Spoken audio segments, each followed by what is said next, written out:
नमस्कार, news are के खास कार्यक्रम 4 बड़ी खबरों में आपका स्वागत है। मैं हूं आपके साथ अभिनय सिंह चौहान। आज की पहली बड़ी खबर महाराष्ट्र उपचुनाव को लेकर है, जहां अरविंद सावंत के आपत्तिजनक बयान पर सियासत गर्मा गई है। दूसरी बड़ी खबर उत्तर प्रदेश में मचे पोस्टर वॉर को लेकर है, जहां समाजवादी पार्टी ने 2027 में जनादेश मांगा है। तीसरी बड़ी खबर उत्तर प्रदेश के उपचुनाव को लेकर है, जहां राजनीतिक पार्टियां एक दूसरे पर हमलावर हैं। और चौथी बड़ी खबर पीसीसी चीफ जीतू पटवारी के तंज को लेकर है, जहां प्रदेश सरकार पर उन्होंने सवाल खड़े किए हैं। तो चलिए शुरू करते हैं 4 बड़ी खबरें।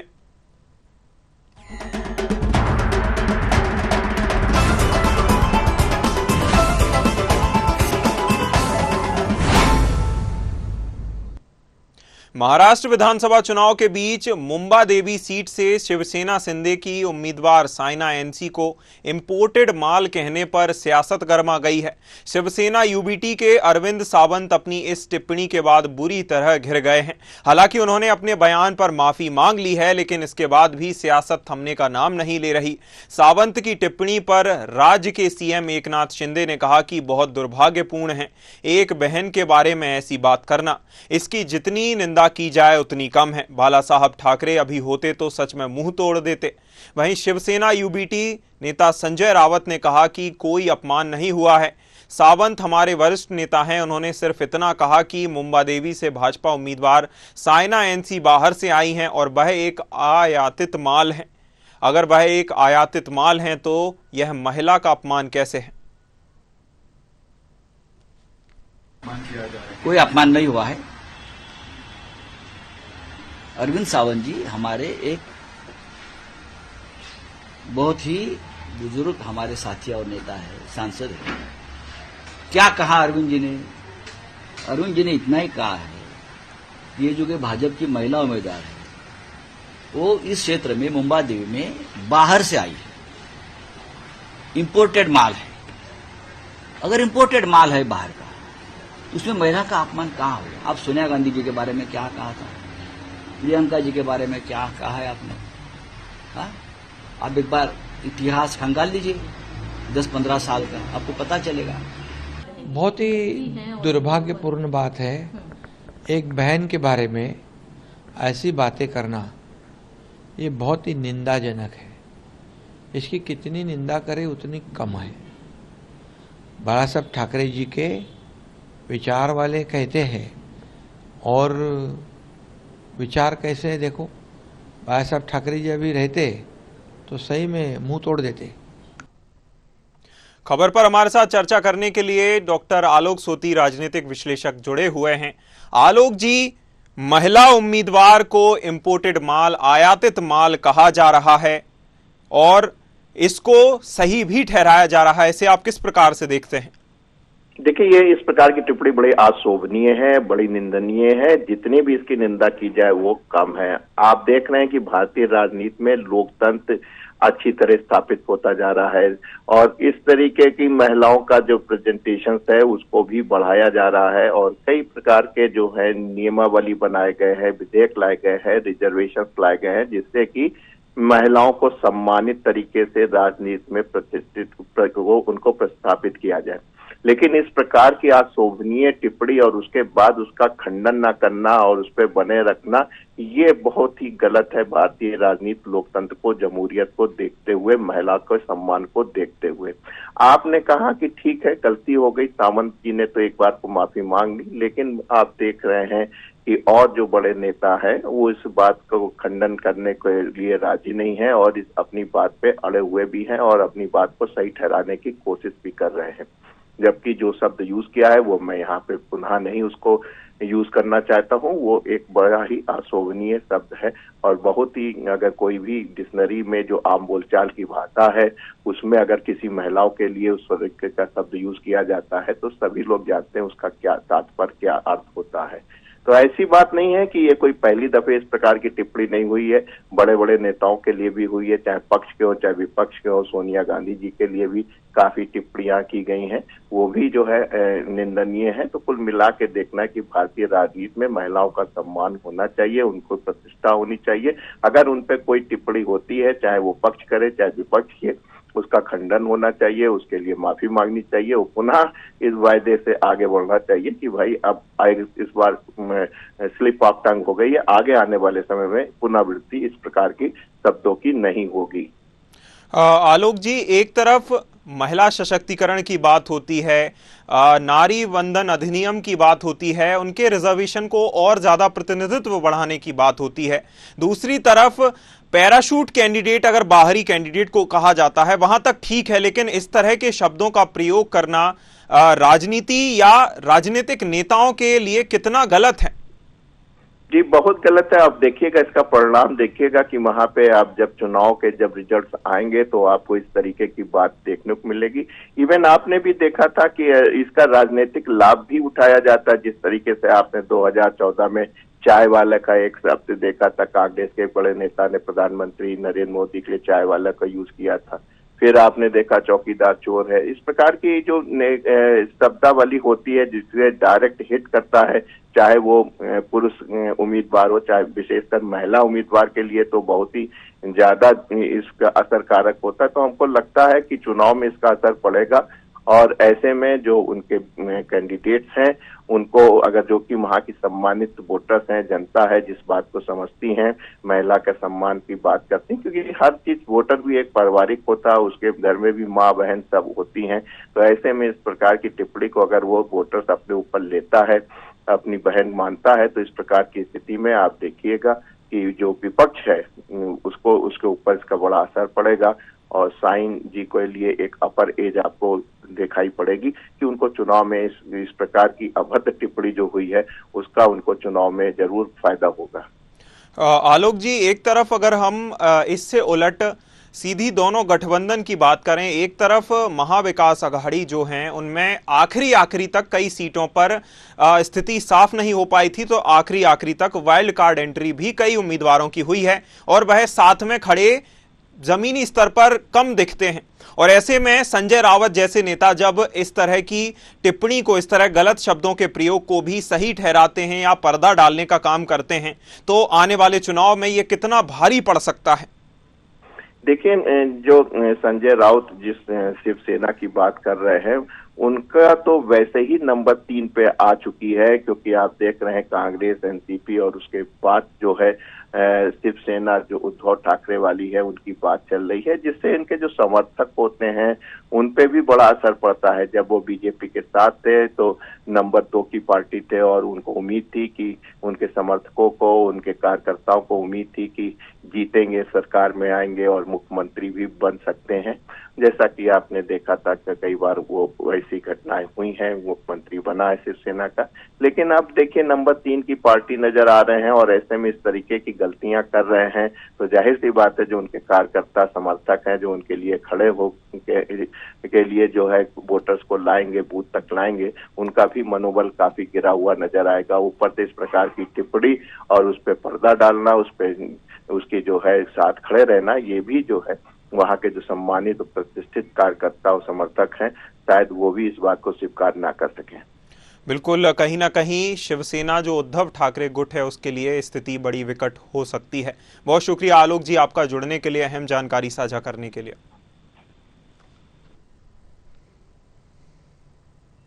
लखनऊ में इन दिनों समाजवादी पार्टी सपा और अन्य दलों के बीच पोस्टर वॉर जोरों पर है।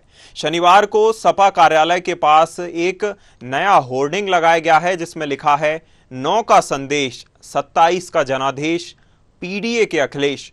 सपा नेता किसान सेठ के लगवाए गए इस होर्डिंग में आगामी चुनाव में पीडीए प्रगतिशील लोकतांत्रिक गठबंधन के नेतृत्व को लेकर समर्थन जताया गया है और 2027 में जनादेश की अपील की गई है।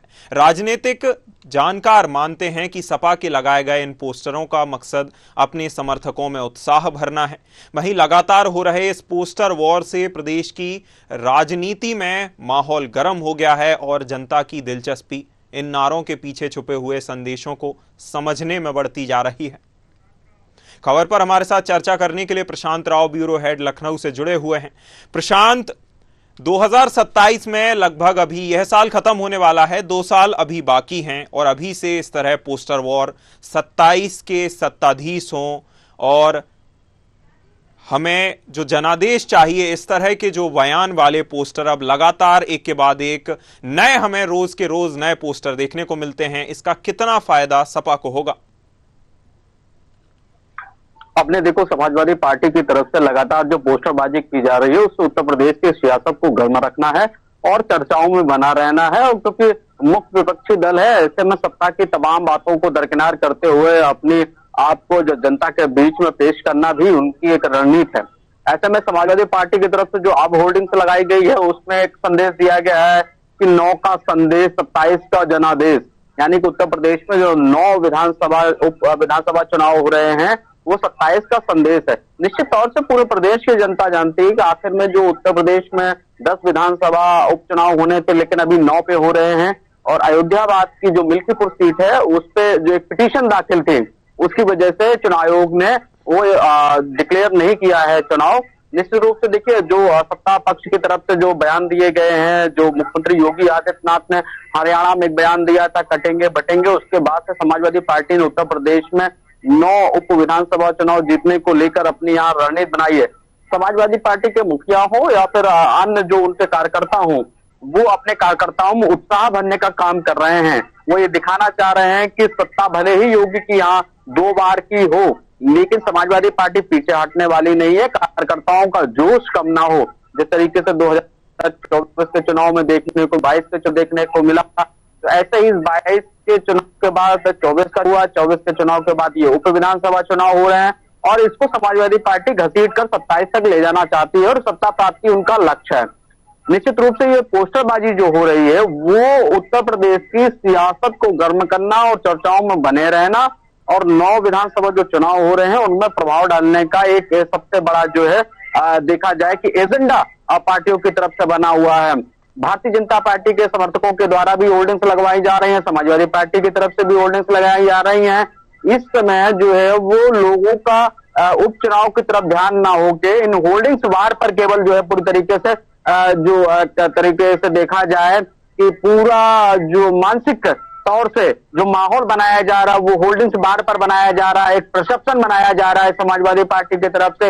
एक मानसिक रूप से मतदाताओं के लिए भी एक मैसेज देने की कोशिश की जा रही है कि अब केवल समाजवादी पार्टी ही उत्तर प्रदेश में मुख्य विपक्षी दल के तौर पर वो आने वाले समय में सरकार बनाएगी तो विकास होगा, और भारतीय जनता पार्टी कटोगा या बटोगा जो नारा दिया है वो निराशावादी नारा है। अब मुख्यमंत्री योगी आदित्यनाथ के हाथ से जो है उत्तर प्रदेश के लॉ एंड ऑर्डर की कमान छूट चुकी है।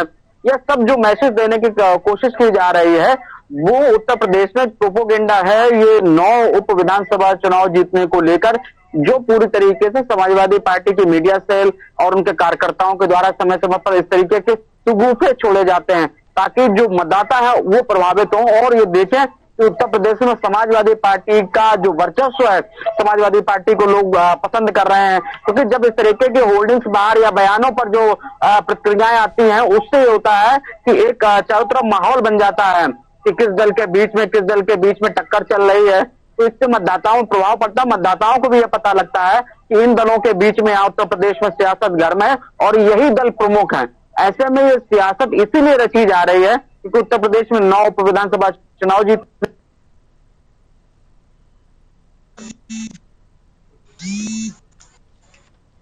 प्रशांत, माहौल अपनी जगह ठीक है, राजनीति भी अपनी जगह ठीक है, लेकिन आमतौर पर ऐसे मुद्दों में देखा जाता है कि भावी प्रधानमंत्री भी जो अखिलेश यादव है उनको लिख दिया गया, भावी मुख्यमंत्री भी लिख दिया जाता है और सत्ताधीश बता दिया जाता है। पोस्टर में आप जो चाहें वह लिख सकते हैं, लेकिन आमतौर पर देखा जाता है कि अगर जो जिस तरह से पोस्टर में दिखाया गया है अगर वह स्थिति नहीं बनती है तो वह कटाक्ष के लिए, तंज कसने के लिए और मजाक उड़ाने के लिए भी कहीं ना कहीं एक मुद्दा विपक्ष दल को उसका मिल जाता है।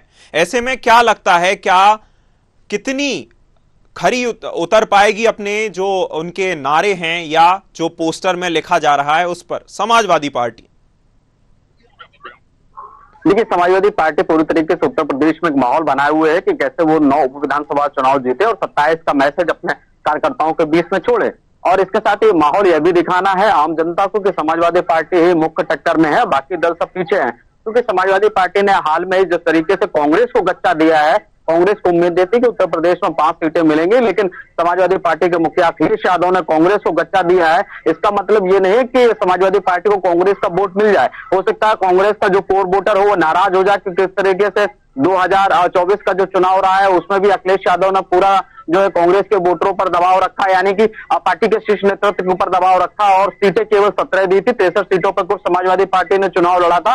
अगर औसतन देखा जाए कि अगर 17 सीटों में से यहाँ पर कांग्रेस ने 6 सीटें जीती हैं, जबकि यहाँ 63 सीटों पर अखिलेश यादव की पार्टी समाजवादी पार्टी लड़ रही थी, तो उनकी सीटें कितनी आई हैं। तो यह माहौल जो है कांग्रेस के लोग भी देख रहे हैं, कांग्रेस के कार्यकर्ता भी देख रहे हैं कि उत्तर प्रदेश में कांग्रेस ने ये एक तरीके से मानसिकता बनाई थी कि वो अब इस बार आधे आधे के गठबंधन में चुनाव लड़ेगी। आधे ना होंगे तो 70-30 का यहाँ रेशियो लेके चलेंगे, लेकिन वो भी अखिलेश यादव ने पूरी तरीके से कांग्रेस पर दबाव बनाकर यहाँ नकार दिया। लेकिन एक चीज देखिए, कांग्रेस में भले ही मल्लिकार्जुन खड़गे राष्ट्रीय अध्यक्ष हो, लेकिन अभी भी राहुल गांधी की पूरी चलती है, प्रियंका गांधी की चलती है। केवल मल्लिकार्जुन खड़गे एक तरीके से जो देखा जाए कि वो नाम के ही शायद अध्यक्ष होंगे, क्योंकि अखिलेश यादव के बारे में जब भी चर्चा होती है तो अखिलेश यादव और राहुल गांधी, प्रियंका गांधी के बीच में चर्चा होती है। तो ये सियासत एक तरीके से कहीं ना कहीं अखिलेश यादव को नुकसान भी दे सकती है, क्योंकि कांग्रेस के कार्यकर्ता और नेता लगातार देख रहे हैं कि अखिलेश यादव दबाव की राजनीति कर रहे हैं। ये दबाव जिस तरीके से वो गुब्बारा बना रहे हैं अखिलेश यादव, अगर ये गुब्बारा फूटा तो अखिलेश यादव को भी बड़ा नुकसान हो सकता है। बिल्कुल। प्रशांत, बने रहिए आप हमारे साथ, हम आपसे आगे चर्चा करेंगे।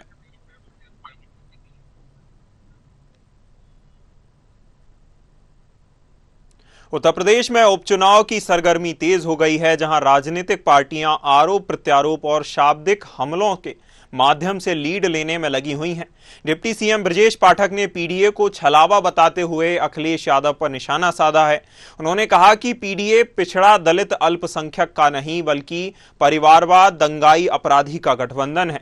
दूसरी ओर सपा प्रमुख अखिलेश यादव ने बिना नाम लिए भाजपा के बटेंगे तो कटेंगे पर हमला बोला है। उन्होंने कहा कि नकारात्मक नारा निराशा नाकामी का प्रतीक है और देश के इतिहास में यह नारा निकृष्टतम नारे के रूप में दर्ज होगा। राजनीतिक पतन की आखिरी शाब्दिक कील सा साबित होगा। इधर एआईएमआईएम प्रदेश अध्यक्ष शौकत अली ने कुंदरकी की फिलिस्तीन से तुलना करते हुए कहा कि जिस तरह फिलिस्तीन के लोग बिना रोटी और नींद के इजराइल से लड़ रहे हैं, ठीक वैसे ही जज्बे के साथ कुंदरकी के लोगों को चुनाव में लड़ना है। खबर पर हमारे साथ चर्चा करने के लिए प्रशांत राव, ब्यूरो हेड, लखनऊ से जुड़े हुए हैं। प्रशांत, आरोप प्रत्यारोप और शाब्दिक हमले सभी पार्टियां एक दूसरे पर करने में लगी हुई हैं। लीड भी लेने के मूड में सभी पार्टियां दिख रही हैं। एक और जहां डिप्टी सीएम कहते हैं कि वह अल्पसंख्यक नहीं, दंगाइयों और अपराधियों का एक गठबंधन है। दूसरी ओर अखिलेश यादव कहते हैं कि यह एक निकृष्टतम नारा है। किस प्रकार से इसे देखा जाना चाहिए? देखिए, अखिलेश यादव का धर्म भी है, क्योंकि वो जिस तरीके से विपक्ष के नेता हैं, तो ऐसे में उनका धर्म है कि सत्ता पक्ष के जो भी बयान आता है उन पर उनका मुखालफत की जाए। मुखालफत का जा चुका है कि जो भी बयान सत्ता पक्ष की तरफ से जारी होते हैं, विपक्ष की तरफ से जाते हैं, उसमें क्रिया की प्रतिक्रिया लगातार निकलती होती है। और ऐसे में जो अब डिप्टी सीएम ब्रजेश पाठक ने जो बयान दिया है वो कहीं ना कहीं जो है हलचल मचाने वाला है। उन्होंने पीडीए का जो नारा दिया है, उन्होंने कहा है कि अब पीडीए का जो नारा है परिवारवाद, दंगाई और आतंकवादियों का ये संगठन है। अब देखिए, कहीं नुकसान भारतीय जनता पार्टी को भी हो सकता है, क्योंकि इसमें पी का मतलब यहाँ पिछड़ा था, डी का मतलब यहाँ दलित था, ए का मतलब अल्पसंख्यक था। ब्रजेश पाठक ने एक नया सूफा फूंक दिया है। उन्होंने जिन शब्दों का प्रयोग अखिलेश यादव ने अपने साफ साफ तौर से किया था कि पीडीए का मतलब ये है, लेकिन अब यहाँ उन्होंने कह दिया कि परिवारवाद, दंगाई और आतंकी, तो जाति वैमनस्यता के रूप में भी इसको समाजवादी पार्टी यहाँ पर पेश कर सकती है कि किस तरीके से जातियों को या वर्गों को उन्होंने क्या कुछ बोला है। नुकसान हो सकता है निश्चित तौर से, क्योंकि ब्रजेश पाठक ने जो बयान दिया उससे समाजवादी पार्टी ने अपने 9 उप विधानसभा चुनावों में यह बताना शुरू कर दिया है कि भारतीय जनता पार्टी, आरएसएस की यही मानसिकता है कि वो आज भी पिछड़ों को, दलितों को और अल्पसंख्यकों को क्या समझते हैं। और डिप्टी सीएम क्योंकि एक महत्वपूर्ण पद है और ब्रजेश पाठक उत्तर प्रदेश में दूसरी बार में जो है यहाँ पर बड़े ओहदे पे हैं। पहली बार वो विधि मंत्री रहे, दूसरी बार में उन्हें जो यहाँ पर डिप्टी सीएम बना दिया गया है। ऐसे में उनका जो बयान आया है पीडीए को लेकर, और जबकि पीडीए को लेकर अखिलेश यादव की पार्टी ने 2024 में बड़ा ही महत्वपूर्ण यहाँ पर अपना रोल दिखाया और लोकसभा के चुनाव में बढ़त पाई है, तो लोग ये समझ रहे थे चाहे पिछड़ा हो, दलित हो या अल्पसंख्यक हो, वो समझ रहा था कि पीडीए अखिलेश यादव का एक मजबूत स्तंभ है और ये सब लोग जुड़कर समाजवादी पार्टी को मजबूत कर रहे थे। अब यहाँ पर ब्रजेश पाठक ने जो बयान दे दिया है, यहाँ परिवारवाद, तो परिवारवाद तक ठीक था, लेकिन डी से जो उन्होंने और ए से जो मतलब निकाला है, यह नुकसान कर सकता है। डीए जो हो गया है, ये डीए जो है बड़ा नुकसान कर सकता है। और देखिए अब वही मुरादाबाद की कुंदरकी सीट पर जो शौकत अली है, AIMIM के प्रेसिडेंट हैं स्टेट के, उन्होंने भी बयान दिया है कि फिलिस्तीन के तरीके कुंदरकी के लोगों को यहाँ पर काम करना चाहिए और बिना यानी कि खाने के और बिना नींद के लोग जिस तरीके से लड़ रहे हैं, उसी तरीके से यहाँ पर उनको लोगों को मदद करनी चाहिए, उन लोगों को काम करना चाहिए, ताकि यहाँ से जो AIMIM का संयुक्त प्रत्याशी है वो जीत कर निकल रहा है। सभी दल एक तरीके से देखा जाए यहाँ पर कोई मुद्दों पे चुनाव नहीं लड़ रहा है। यहाँ अगर उत्तर प्रदेश में अभिनव देखा जाए, अभिनय पूरा जो चुनाव हो रहा है वो केवल शाब्दिक हमलों से हो रहा है, शाब्दिक वातावरण से हो रहा है। और ऐसे शाब्दिक वातावरण जो धर्म जात जो संप्रदाय के बीच में एक खाई खोदने वाले हो, चाहे भले ही भारतीय जनता पार्टी की तरफ से नारा दिया गया होगा कटेंगे तो बटेंगे, समाजवादी पार्टी ने कहा न कटेंगे न बटेंगे। और वहीं AIMIM जो जय भीम जय मीम का नारा लगाती है, वह भी एक तरीके से उनका भी जो बयान आ रहे हैं, वह भी ये सब जो बयान आ रहे हैं वो उत्तर प्रदेश की सियासत को केवल जो है गर्म करना है और अपनी अपनी एंट्री इन क्षेत्रों में दिखाना है। और जो उप विधानसभा चुनाव हो रहे हैं उनमें मतदाताओं को प्रभावित करना है, जाति आधार पर, धर्म के आधार पर उन्हें एकत्र करना है, वोट बैंक बढ़ाना है। क्योंकि सभी दलों का एक मकसद होता है, भले ही चुनाव जीते तो बेहतर है, नहीं अगर हारते हैं तो वोट प्रतिशत हमारा दिखना चाहिए। या वोट प्रतिशत की भी लड़ाई हो सकती है, लेकिन भारतीय जनता पार्टी के लिए चुनाव जो हो रहा है वो जीत के लिए चुनाव हो रहा है। और समाजवादी पार्टी जो चुनाव लड़ रही है वो आगामी समय में केवल 27 का मैसेज लेके जाना चाहते हैं, क्योंकि उनका जो ख्वाब है वो सत्ता प्राप्ति का है। और लेकिन भारतीय जनता पार्टी का जो ख्वाब है वो इन 9 सीटों का है, क्योंकि अभी करारी हार 2024 में मिली है, उससे जो प्रभाव देखा गया अन्य राज्यों में भारतीय जनता पार्टी के खिलाफ की, वहां की जनता ने देखा है कि उत्तर प्रदेश की जो खास सीट थी अयोध्या, वो लोकसभा चुनाव हार गई है। तो ऐसे में ये जो 9 उप विधानसभा सीटें ये महत्वपूर्ण बनी है, उनको जीतने का मकसद ही भारतीय जनता पार्टी का 27 का मैसेज है। और यही मैसेज सभी दलों का है कि 27 में किस तरीके से अपने पार्टी को मजबूत बनाया जाए और अपने सदस्यों की संख्या विधानसभा में और बढ़ाई जाए। बिल्कुल, 27 के सेमीफाइनल के तौर पर उपचुनाव को लेकर पार्टियां चल रही हैं और कहीं ना कहीं इसका मैसेज भी 27 के सेमीफाइनल के तौर पर ही दिए जाने की प्रयास भी किया जा रहा है। बहुत शुक्रिया प्रशांत, जुड़ने के लिए, अहम जानकारी साझा करने के लिए। भोपाल में पीसीसी चीफ जीतू पटवारी ने मीडिया से रूबरू होते हुए मुख्यमंत्री के गोवर्धन पूजा पर तंज कसा है। उन्होंने कहा कि गोवर्धन पूजा मैं सकारात्मक लेता हूं, लेकिन सिर्फ इवेंट के लिए यह कार्यक्रम नहीं होना चाहिए। गौवंश का संरक्षण होना चाहिए। कर्नाटक में फ्रीबीज पर प्रधानमंत्री के बयान को लेकर उन्होंने मोदी की गारंटी पर सवाल खड़े किए हैं। कई विभागों की योजनाएं बंद कर दी गई। उन्होंने कहा कि इनमें ज्यादातर योजनाएं शिक्षा से जुड़ी हुई थीं। कार्यकारिणी में मनमुटाव के सवाल पर उन्होंने कहा कि सभी की भावना के अनुरूप पार्टी के पक्ष में काम करेंगे। वहीं उन्होंने डिंडौरी की घटना सहित विभिन्न मुद्दों पर चर्चा की। आइए सुनवाते हैं क्या कहते हैं जीतू पटवारी। गोवर्धन पूजा आज पूरा देश मना रहा है और मैं मानता हूं कि मध्य प्रदेश के संदर्भ में मुख्यमंत्री जी ने भी गोवर्धन पूजा का आयोजन किया सरकारी तौर पे। मैं इसको पॉजिटिव लेता हूं, नकारात्मकता नहीं है इसमें। पर केवल इवेंट के लिए गोवर्धन माता की या गाय माता की पूजा की बात करना और इवेंट मैनेजमेंट करके सरकार के पैसे का जाया करना सरकार का सिर्फ दायित्व नहीं होता है। आज मध्य प्रदेश पहला राज्य है जहां पे सबसे ज़्यादा असुरक्षित गाय माता है। आप ऐसा है कोई रोड, एक शहर का कोई हिस्सा या किसी भी छोटे से गांव में चले जाओ, रोड पे गाय माता एक्सीडेंट होते हुए मरती हुई मिलती है। तो मैं मानता हूं कि अगर मुख्यमंत्री जी गौशालाओं में उनके राशन की व्यवस्था कराते, चारे की व्यवस्था कराते, जो सरकारी तौर पर मध्य प्रदेश में कमलनाथ जी की सरकार में उनके लिए गौशालाएं बनाई, उसकी व्यवस्था की बात करते, व्यवस्थापन की बात करते और उसके लिए फंड अलॉट करते, तो असली गोवर्धन पूजा होती। खबर पर हमारे साथ चर्चा करने के लिए कृष्णा शर्मा संवाददाता भोपाल से जुड़े हुए हैं। कृष्णा, गोवर्धन पूजा को पीसीसी चीफ ने कहा कि सकारात्मक तो लेते हैं, लेकिन इवेंट के नाम पर कहीं फिजूल खर्ची ना हो, इसकी भी बात उन्होंने रखी है।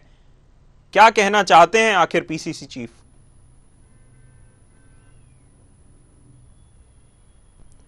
कृष्णा, क्या मेरी आवाज मिल रही है?